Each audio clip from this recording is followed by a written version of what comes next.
On the ragged edge between village fences and the African wild, an old cow waits at dusk. Then, from the grass, a leopard slipped into view.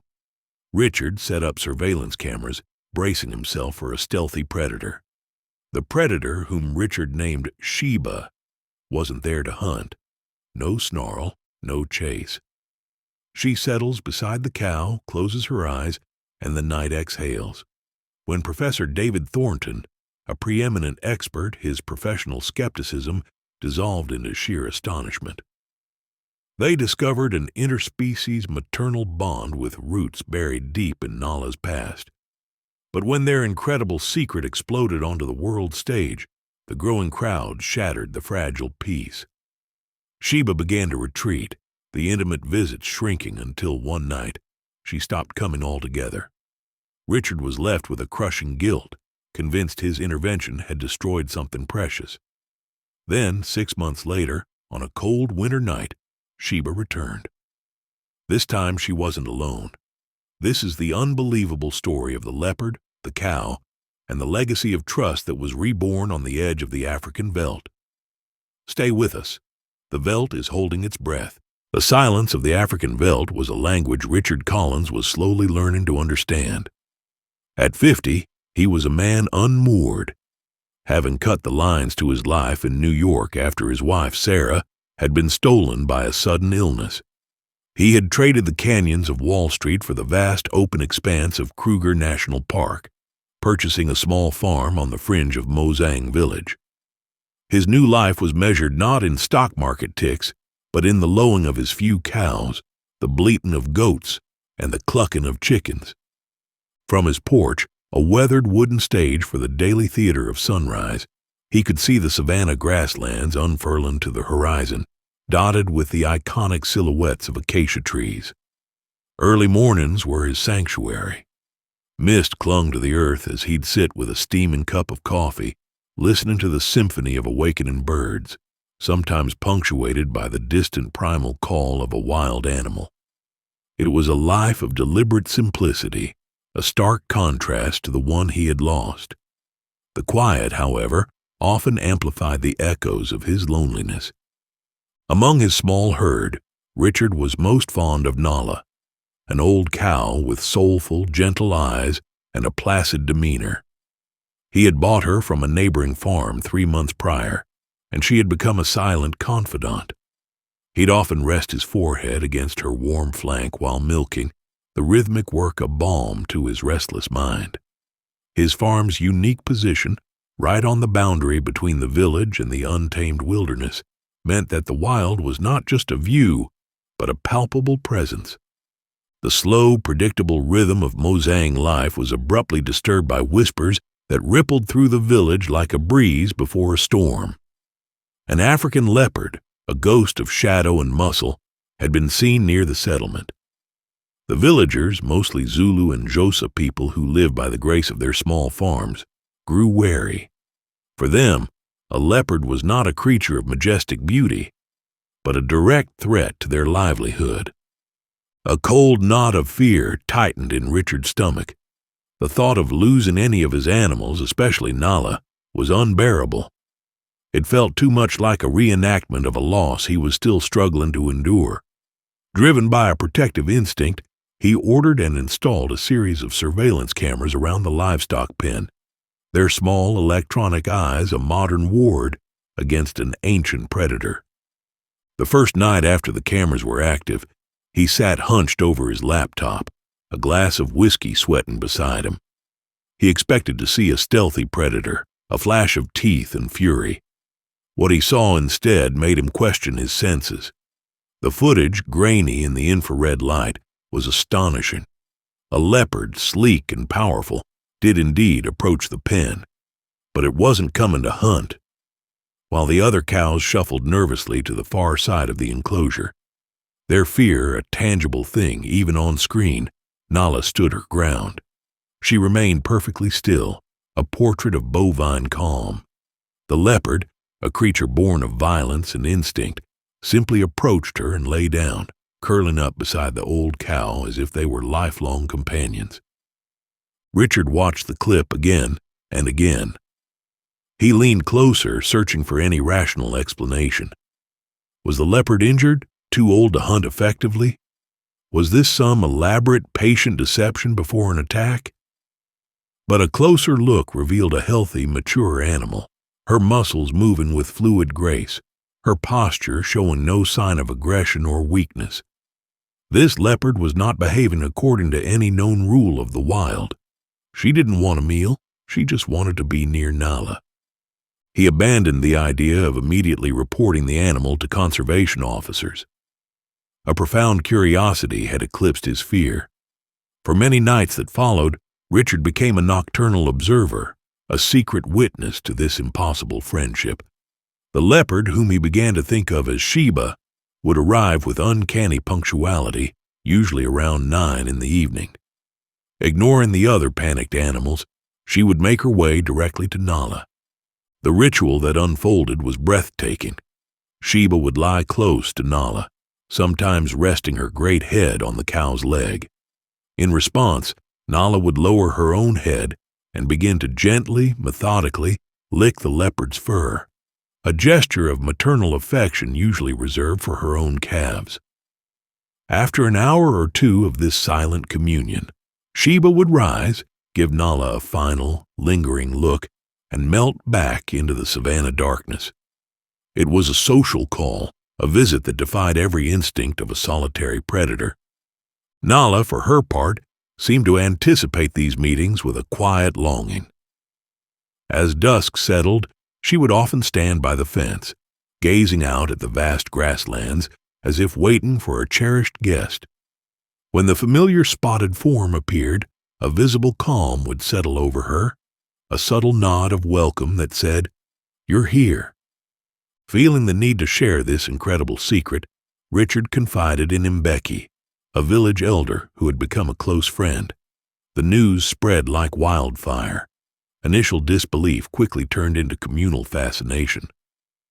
Soon, small groups of villagers began gathering near Richard's farm at night, their hushed whispers floating in the cool air, all hoping to witness the miracle for themselves. The village elders resurrected old legends of animal spirits and sacred bonds between species, signs of protection from the ancestors or omens of a bountiful season. The nightly visits became a local event, and Richard worried that the growing human presence would shatter the fragile peace he had stumbled upon. Torn between protecting the sanctity of the bond and a burgeoning desire to understand it, Richard decided to seek a scientific perspective. After much deliberation, he penned a detailed letter to the zoology department at the University of Cape Town, enclosing the most compelling photographs from his nightly surveillance. The arrival of Professor David Thornton, a preeminent expert in wildlife behavior, marked a new chapter. Thornton was a man of science, tall and spare with silver hair and piercing blue eyes that peered skeptically from behind metal-rimmed glasses. He had heard countless fantastical tales in his long career and arrived in Mozang with a healthy dose of professional doubt. However, as Richard showed him the recorded footage, the professor's skepticism dissolved into sheer, unadulterated astonishment. That evening, as the late August sun bled across the sky, Richard and the professor sat on a wooden bench at a respectful distance from the pen. Richard felt a tremor of anxiety. Would Sheba come tonight? Would a stranger's presence frighten her away? As darkness fell, Nala assumed her now familiar position at the fence, waiting. "She's waiting," Richard whispered, his voice thick with a strange mixture of pride and apprehension. Thornton simply nodded, his gaze locked on the old cow. He had spent over 3 decades studying animal behavior, but this was something entirely new, a prey animal waiting in anticipation for its natural predator. At precisely 9:15 p.m., a shadow detached itself from the deeper shadows of the field. Sheba moved with the liquid grace of all great cats, confident and silent. She paused, her head held high as she surveyed the area, then continued her deliberate walk toward the pen. Upon seeing her, Nala began to move along the inside of the fence, meeting her friend at the closest possible point. Extraordinary, Thornton breathed, his binoculars pressed tight against his eyes. Completely extraordinary. With Richard's permission, the professor established a discreet observation station complete with non-intrusive infrared cameras. The data they collected over the ensuing weeks was groundbreaking. They documented a complex ritualized interaction far beyond a simple meeting. Sheba's gentle greeting growl, Nala's attentive ears perking up in recognition, the cat-like rubbing of Sheba's head against Nala's sturdy leg, Nala's maternal grooming. Thornton noted that Sheba would sometimes doze off beside Nala, a display of absolute trust, as a predator only sleeps when it feels utterly safe. He concluded that they were witnessing a profound case of interspecies maternal bonding. Nala was treating the leopard as her surrogate offspring, and the leopard was accepting the role. But how? To unravel the mystery, Richard knew he had to dig into Nala's past. He drove his old Land Rover over the red dirt roads to the village of Umuzi, about 30 kilometers away, to find Joseph, Nala's former owner. Joseph, a small man with a face as weathered as the landscape, welcomed him warmly. Under the shade of a massive baobab tree, he shared Nala's history. He remembered Nala was a special calf, the only one he ever let inside his house during a great storm. Then came the crucial clue. About 2 years ago, a female leopard, her leg mangled in an illegal poacher's trap, had been found near his farm. Conservation officers had caged her for 2 weeks to treat her leg, placing the temporary enclosure right next to Joseph's livestock pen, where Nala was kept. When Richard shared this with Professor Thornton, the scientist's eyes lit up. Animals possess powerful memories, especially tied to strong emotions, he explained. He hypothesized that Sheba, who he estimated to be about 2 years old, was likely the cub of that rescued leopard. Perhaps as a cub, she had made her first contact with Nala through the bars of her mother's enclosure, or followed her mother back to this place of safety after being released. Early life exposure can forge atypical bonds, a phenomenon well documented in captivity but almost unheard of in the wild. The story, now bolstered by a plausible scientific theory, exploded. Local media reports gave way to a national television crew, their sophisticated equipment and bright lights transforming Richard's quiet farm into a film set.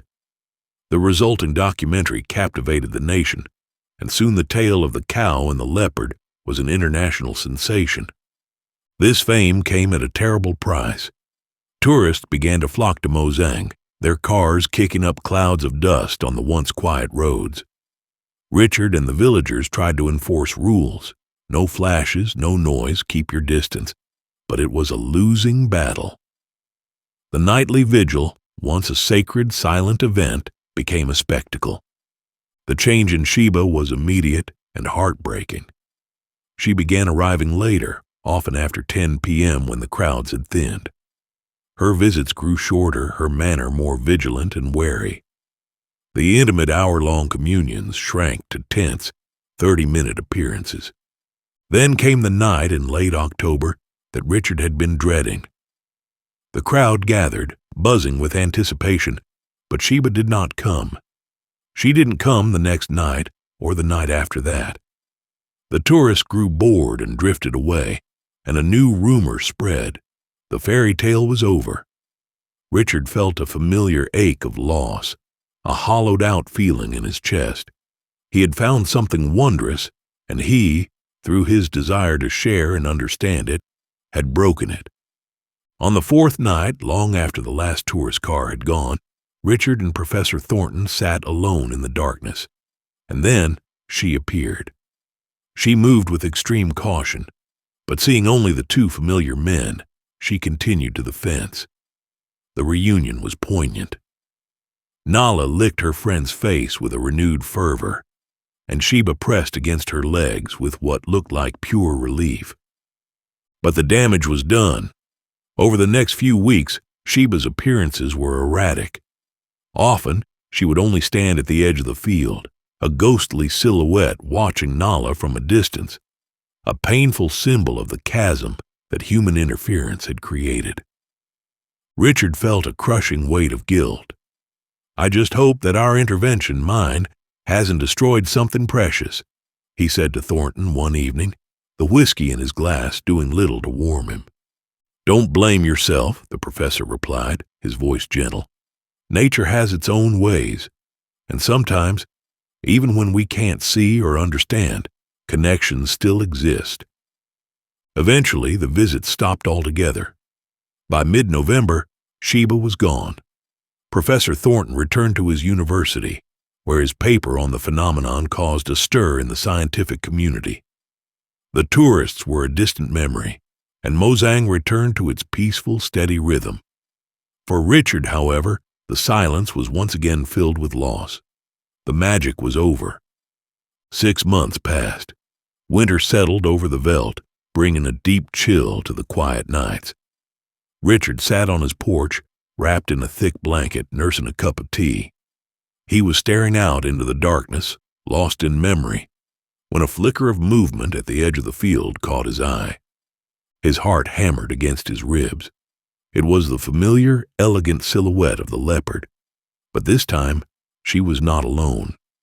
Flanking her were 2 tiny, timid figures, her cubs. Richard held his breath, frozen in place, terrified that the slightest sound or movement would shatter the moment. With the impossible tenderness of a predator mother, Sheba guided her cubs toward the cattle pen. Nala was already there, as if she had been summoned by an unspoken call, her gaze fixed on the approaching family. Sheba led her cubs right to the fence. She nudged Nala's leg in a familiar gesture of greeting. And then, the most incredible thing happened. Nala lowered her great head, and with infinite gentleness, licked the forehead of each cub, anointing them with the same maternal love she had shown their mother. The cubs, emboldened by their mother's trust in this giant, gentle creature's affection, grew curious. One of them, the bolder of the 2, even managed to scramble onto Nala's broad, warm back, where it curled into a contented ball, finding the safest place in the world. Tears streamed down Richard's weathered cheeks, hot against the cold night air. He understood now. Sheba hadn't just returned to visit an old friend. She had come to make an introduction. She was passing on a legacy of trust, teaching her own children that in the vast, harsh wilderness there was a place of safety, a friendship that defied all logic. The bond had not been broken. It had been transformed, reborn in a new generation. As the leopards finally slipped back into the night, Richard knew with a certainty that settled deep in his soul that they would be back. The empty silence of his life was filled once more, not by a spectacle for the world, but by a profound, enduring secret. Here, on the edge of the world, nature had bent its own rules, not just for him, but for a leopard and a cow, creating a quiet miracle that was now destined to continue.